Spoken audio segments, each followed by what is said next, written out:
Hey, what's up guys? Marc Brunet here, back with another video tutorial. Today we're going to be talking about how to detail and design a sci-fi surface. And that can be anything sci-fi related. It can probably apply to a bunch of other things as well, but in my case, since I do mostly sci-fi art, this is what I'm going to be trying to explain to you guys today. So there's a few things that I always try to remind myself of when I approach a new painting or something like this, a new design, and I'm gonna try to explain those to you today, and hopefully it'll make your life a little bit easier in the future. So let's go right in. So we're going to start with a random shape here. It can be anything. In this case, is just a dark gray blob of whatever, and hopefully we're going to turn this into something that looks sci-fi and that looks a lot cooler. And we're going to just give it a little bit of highlight to make it a little bit more 3D like. And then the first thing I want to talk about really is your visual library. This is for me the most important thing, and it really is just all the stuff you've seen in the past that you can recall whenever you do art. So stuff like robot parts. It's really good to look at stuff that actually exists, like medical equipments like those, or Boston Dynamics robots. Those are amazing because they actually function. So everything that you look there as has a purpose, and this is the kind of stuff that you want to study, so that whenever you build your own, it actually looks like it could work. Now, obviously, a visual library is not something that you build overnight. It's going to take a while, especially if you're starting from scratch. But to do that, again, just open up Google and look at a bunch of images, and it'll build up over time. What this allows you to do basically is to be able to work from memory. So without having to use reference all the time, you can just take a shape like this and just split it up, cut it up in a bunch of different, smaller pieces, and be able to rearrange them in a way that looks like it could have been built for real. And that's the idea. So if you don't have a visual library, it's just going to take you longer because you'll have to look at a lot of reference to make sure that stuff can kind of work, and that kind of stuff. So that's that for visual library. The second thing I want to talk about is the 70 to 30 ratio. So this is the kind of stuff I apply to almost everything that I do related to painting. Now, the numbers don't have to be exactly 70-30. It can be anything close to that, really.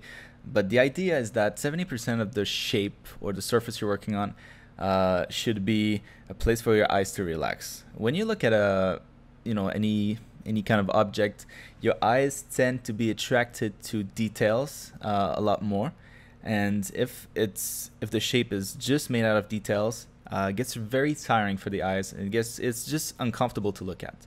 So the idea is that 70% of the entire shape is going to be more relaxing for your eyes, and then the other 30% is going to be highly detailed, and that kind of stuff. So in this case, for example, that would be the place where it is black, and that's going to be where I'm going to have all the layers of mechanical things underneath the actual sort of shell of this particular piece.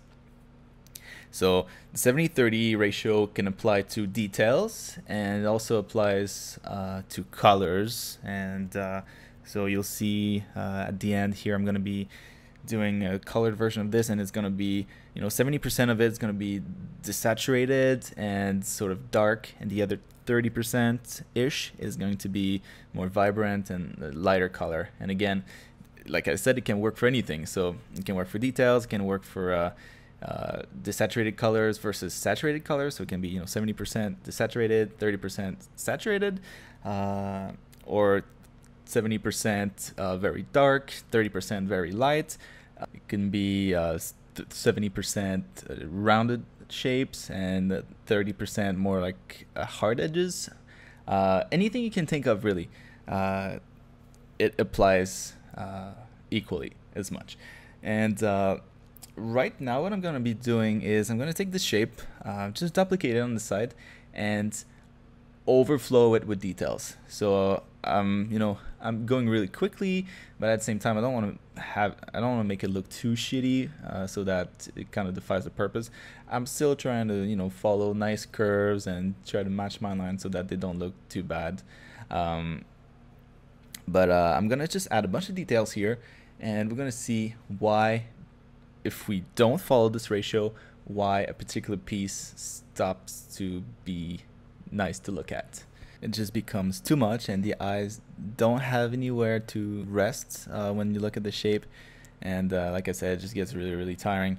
What you can also do with that ratio is use the 30% as your focal point, and that's something that I do a lot. Kind of makes sense because that's where your eye is more attracted to. So whether it be, you know, the 30% of more details, or the 30% of brighter colors or lighter colors, or whatever it is, that ratio is always such an easy way to create you know, an easy focal point.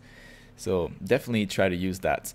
Now here, as you can see, clearly there's too many details. It looks kind of weird. You know, the initial one with less details is a lot more pleasing to the eyes.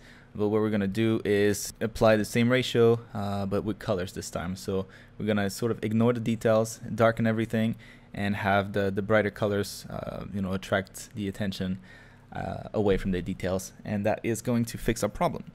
The last thing I want to talk about while this plays is layering. For sci-fi stuff or mechanical parts, this is super important. Everything that is mechanical, and you know, if you want to create a strong design, something that looks like it could work, you have to think of it that way. Everything that is mechanical, so if you're building a mech, for example, you're gonna have a skeleton, just the basic metal shapes that are sort of joined together by joints, so that they can articulate. And then on top of that, you just add a bunch of stuff, like, you know, cables or pistons. And the cables are you know, to bring the electricity from the main power source of your robot to the different motors for the joints and that kind of stuff. And then on top of that, once all the wiring is done, then you cover everything up with metal plates, plastic plates, whatever it is. And that's kind of how you get to final results. So think of it as you know, as a three layers kind of thing. That's how I approach it. At least it makes it a little bit easier. And this is kind of what I did here. You know, having the mechanical sort of part underneath. I didn't have time to go too much in depth, so in this case is just really 2 layers. So just mechanical parts that is just a bunch of crap, and then all covered up by, you know, nice shiny plastic pieces. Yeah, that's kind of how I approach it. So those are the 3 things I wanted to talk about. So again, visual library, the 70-30 rule, and the layering. Hopefully you guys got something out of this. Those are the things that I think about whenever I, you know, approach a new design, and hopefully it's something that you can think about and maybe save yourself some time in the future, or not. But yeah, as usual, guys, if you like the video, don't forget to subscribe, tell your friends, all this stuff. Thanks so much for the support for the channel so far. I really appreciate everything, and I will see you guys next time. All right, bye.